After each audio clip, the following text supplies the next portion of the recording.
മീയുടെ കുഴഞ്ഞ മട്ടിലെ വിളിയാണ് അവനെ ചിന്തയിൽ നിന്ന് ഉണർത്തിയത്. എന്താടി കാട്ടുപോത്തെ, നീ പോടാ മൊരട്ട് കാളെ.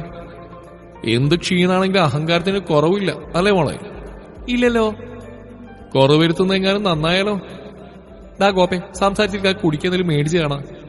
തമ്പുരാട്ടി ഇവിടെ ഇരിക്കും, ഞാൻ പോയിട്ട് ചായ വാങ്ങി വരാം. അടുത്തുള്ള ബെഞ്ചിൽ അവിടെ ഇരുത്തി അവൻ ചായക്കടയിലേക്ക് നടന്നു. രമേശ് ചേട്ടാ 2 ചായ. ആഹാ, ആരെ ഇത്, ജീവയോ? എപ്പെത്തി? വരുന്ന വഴി ചേട്ടാ. എന്നിട്ട് കാന്താരിയോടെ? എന്റെ പൊന്നി ചേട്ടാ, അവള് കേൾക്കണ്ട, ദോ അവിടെ ഇരിപ്പുണ്ട്. മീയിരിക്കുന്ന ഭാഗത്തേക്ക് ചൂണ്ടിക്കാണിച്ചു കൊടുത്തോണ്ട് ജീവ പറഞ്ഞു. അത് കേട്ട് രമേശ് ചേട്ട ഉറക്കെ ചിരിച്ചു. ദാ മോനെ ചായ, കഴിക്കാൻ എന്തെങ്കിലും? ഏയ് ഒന്നും വേണ്ടട്ടാ, വീട്ടുകാർ കാത്തിരിക്കുന്നുണ്ടാവും. അതും പറഞ്ഞ് രമേശിന്റെ കയ്യിൽ നിന്ന് 2 ഗ്ലാസ് ചായ വാങ്ങി ജീവ മീയക്കടത്തേക്ക് നടന്നു. സായാഹ്നത്തിന്റെ നിറവിൽ പക്ഷികൾ കൂടണയാൻ നാനാഭാഗത്തേക്കും പാറിപ്പറന്നുകൊണ്ടിരുന്നു. ഇനി ഏതോ പുലരിയെ വരവേൽക്കാനെന്ന പോലെ ജീവ മീയക്കടത്തേക്ക് ചെന്ന് അവിടെ അടുത്തിരുന്നു. ആകാശത്ത് പരന്ന ചുവപ്പ് രാശി അവിടെ നീലക്കണ്ണ് മൂക്കുത്തി ഒന്നുകൂടെ തെളിഞ്ഞു. നീട്ടി വരച്ചെഴുതിയ കൺമഷി ചെറുതായി പരന്നിട്ടുണ്ടെങ്കിലും അതുപോലും അവളുടെ ഭംഗി കൂട്ടുന്നതായി തോന്നിയവന്. ചേർത്ത് പിടിച്ച ആ തുടുത്ത കവിളിൽ ചുംബനങ്ങളേകാൻ അവന്റെ ഉള്ളം തുടിച്ചു. എന്റെ ചായ കൂടി താടാ. കയ്യിൽ നിന്നും ചായ ഗ്ലാസ് അവളുടെ കൈക്കുള്ളിലാക്കിയപ്പോഴാണ് അവളുടെ മുഖത്തുനിന്ന് അവൻ നോട്ടം മാറ്റിയത്. ഇത് ഒറ്റ കുടിക്കാനുള്ള പരിപാടിയായിരുന്നല്ലേ കള്ള.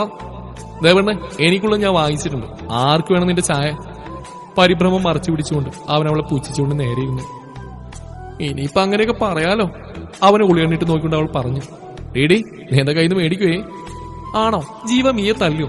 മീക്ക് വേദനിക്കുന്ന ജീവിക്ക് ഇഷ്ടമാണോ? എന്റെ കൊച്ചിന് ഞാൻ തല്ലുകൂടി. ഞാൻ ചുമ്മാ മിഠായി മേടിച്ചാലെന്ന് പറഞ്ഞു വന്നാ.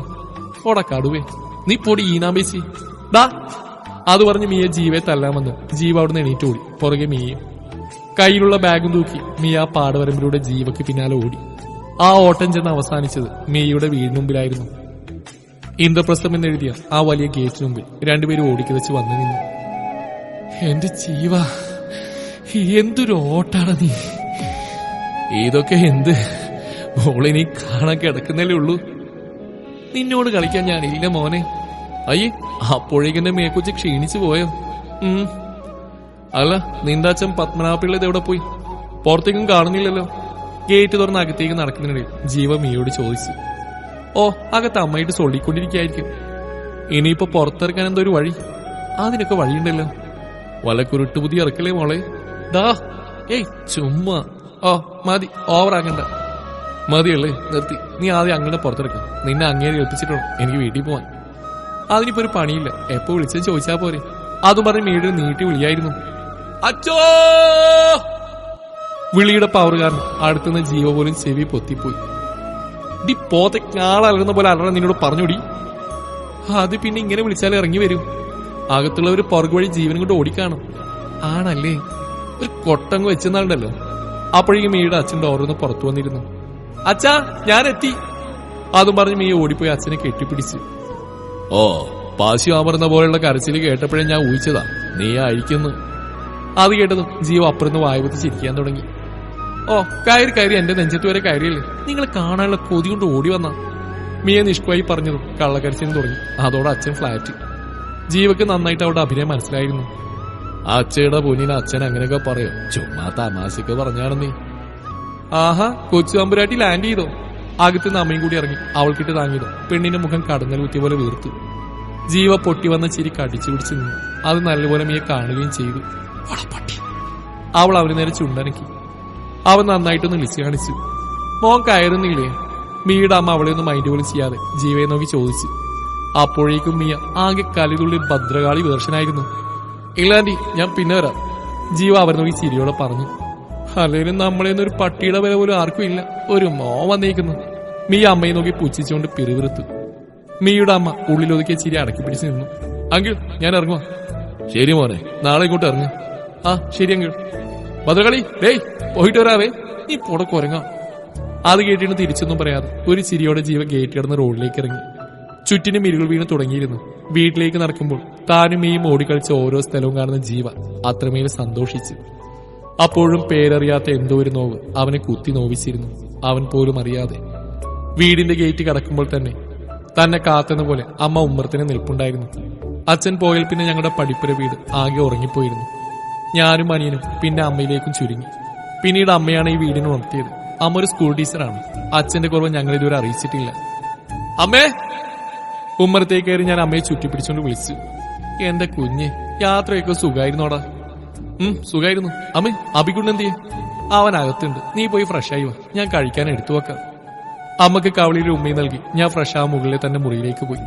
മുകളിലെ സ്റ്റെയർ കയറുമ്പോഴാണ് അബിക്കുട്ടിനും താഴേക്ക് ഇറങ്ങി വരുന്നത്. ചേട്ടായി! ചെക്കന് എന്നെ കണ്ടപാടെ മേലേക്ക് ചാടി. താഴെ ഇറങ്ങണം, ഇപ്പോഴും ചെറിയ കുട്ടിയാണെന്ന വിചാരം. വയസ്സ് 10 ആയില്ലടാ. ഓ, അത് വിചാരിച്ച എനിക്ക് എന്റെ ചേട്ടായി കെട്ടിപ്പിടിച്ചുകൂടെ? ഞാൻ ചുമ്മാറിനടാ പോയി. അല്ലെങ്കിൽ ഞാനത് സീരിയസ് ആയിട്ട് എടുത്തു. ഒന്ന് പോ ചേട്ടായി. അല്ല, എന്നെ വിളിച്ചുകൂടായിരുന്നോ? ഞാൻ കവലയിൽ വരികയായിരുന്നല്ലോ. മീ ഉണ്ടായിരുന്നു കൂടെ, അതുകൊണ്ട് ഞങ്ങൾ ഒരുമിച്ച് നടന്നു വന്നു. ചേച്ചി വന്നിട്ടുണ്ടോ? ഉണ്ട്, ഇത്തവണ പ്രോഗ്രാം ഉണ്ട് നിങ്ങളുടെ സ്കൂളിൽ. വാവ്, അത് പൊളിക്ക്. ചേട്ടൻ ഫ്രഷ് ആയി വാ, ഞാൻ കവല വരെ വോയിസും വരാം. ഓക്കേടാ. ജീവ മുകളിലേക്ക് കയറിപ്പോയി. മീ അമ്മയുള്ള ദേഷ്യമൊക്കെ മാറ്റി അമ്മ ഉണ്ടാക്കി വെച്ച കഴിക്കുന്ന തിരക്കിലാണിപ്പോൾ. പിണങ്ങിയിരുന്ന ഒന്നും കഴിക്കാൻ മാതാജി കൊടുക്കില്ലെന്ന് കൊച്ചിന് നന്നായിട്ട് അറിയാം. അമ്മേ, ആ വെള്ളം കെടുത്തേ. ഉള്ളതൊക്കെ വായിൽ കുത്തിരിച്ച് താഴേക്കിറക്കാൻ കഴിയാതെ കൊച്ചു വെള്ളം ചോദിക്കുന്നു. ഈ മുന്നിലിരിക്കുന്നെല്ലാം നിനക്കല്ലേ എന്റെ മീയെ, ഇങ്ങനെ ആക്രാന്തം കാണിക്കണോ? അമ്മ വെള്ളം കൊടുത്തോണ്ട് നോക്കി പേടിപ്പിച്ചു. അത് പിന്നെ എന്ത് പിന്നെ, വേഗം കഴിച്ച് എണീറ്റ് പോകാൻ നോക്ക്. അതും പറഞ്ഞ് മാതാജി കിച്ചണിലേക്ക് പോയി.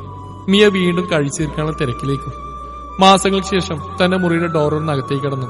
അവന് ഏറ്റവും പ്രിയപ്പെട്ട ആ ഗന്ധം അവന് വന്ന് പൊതിഞ്ഞു. വലിയൊരു മുറിയായിരുന്നു ജീവയുടേത്. സംഗീതത്തിന് പുറമെ ചെറിയ രീതിയിലുള്ള ചിത്രരചനയും ജീവക്കുണ്ടായിരുന്നു. അതുകൊണ്ട് തന്നെ മുറിയിലെ ചുമരിൽ നിറയെ അവൻ വരച്ചു തീർത്ത ജീവൻ തുടിക്കും പോലെയുള്ള മനോഹരമായ ചിത്രങ്ങളുണ്ട്. ജീവ കൈയുള്ള ബാഗും വയലും ടേബിൾ വെച്ച് ഇട്ടിരുന്ന ഷർട്ടൂരി നിലത്തേക്കിട്ട് കട്ടിലേക്ക് കിടന്നു. മലർന്നു കിടന്ന് കാറ്റുകൊണ്ട് തന്റെ മീയെ ഉള്ളിൽ പ്രതിഷ്ഠിച്ച് അവൻ മയക്കത്തിലേക്ക് വീണു. ആർദ്രമായ പ്രണയ സംഗീതം ഏതോ ഒരു കുയിലപ്പോൾ മൂളി തുടങ്ങി. അവൻ എഴുതിവെച്ച ഡയറിയിലെ താളുകൾ ജനൽപ്പാളിലൂടെ വീശുന്ന കാറ്റിന്റെ താളത്തിൽ മറിഞ്ഞു തുടങ്ങി. നിനക്കായി ഞാൻ പെയ്തിടാം പ്രിയ, ഒരു തോരാ മഴയിൽ. കുടയില്ലാതെ നീ ആ മഴ നനയണം സഖി.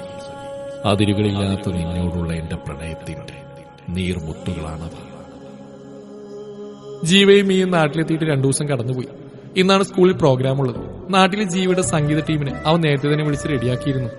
രാവിലെ ബ്രേക്ക്ഫാസ്റ്റ് കഴിഞ്ഞ് ജീവ തന്റെ സംഗീത ഉപകരണങ്ങളൊക്കെ വെച്ചിട്ടുള്ള മുറിയിലേക്ക് അയറി ചെന്നു. +2 പഠിക്കുന്ന കാലത്താണ് സംഗീതത്തോട് പ്രാന്ത് തുടങ്ങിയത്. അന്നു മുതൽ കിട്ടുന്ന കാശൊക്കെ ഒരുമിച്ച് കൂട്ടി പല പല സംഗീതോപകരണങ്ങൾ വാങ്ങിക്കൂട്ടി തുടങ്ങിയിരുന്നു. ഓരോന്നാലോചിച്ച് ആ മുറിയിലെ ജനൽപ്പാളി അവൻ തുറന്നു. പ്രഭാതത്തിലെ വെയിൽക്കിരണങ്ങൾ ആ മുറിയിലേക്ക് കടന്നു അവിടമാകെ വെളിച്ചം വിതറി.